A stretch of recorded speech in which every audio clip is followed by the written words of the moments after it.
Sessiz gecelerde adını anar dilim, kalbimde bir nur gibi doğarsın Rabbim.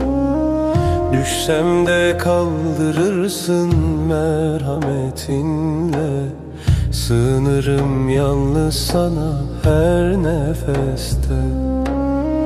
Dağları yaratan sensin, denizlere yol veren.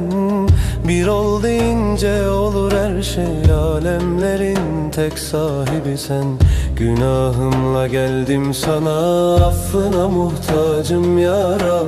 Kapından başka kapı yok, kalbim sana hep muhtaç. Allah Azze ve Celle, kalbim secdede seninle. Adını andıkça huzur dolar içime. Allah Azze ve Celle,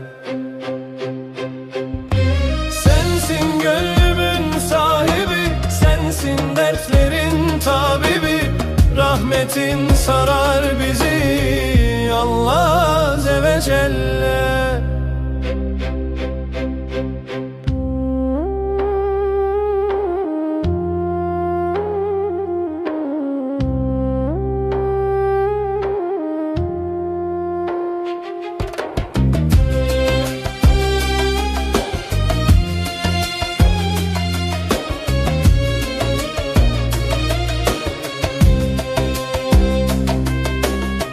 Yağmurunda rahmet var, güneşin denize hikmet.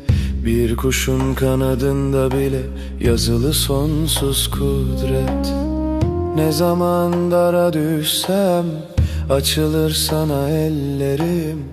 Bilirim ki sen duyarsın sessiz kalan cümlelerimi. Dünya geçer, ömür biter, baki kalan sensin Allah. Bir kulunum, kapındayım, affına muhtacım Allah. Allah Azze ve Celle, isminde sonsuz şifa var. Kalbimde imanla yankılanır her nefeste ya Allah. Allah Azze ve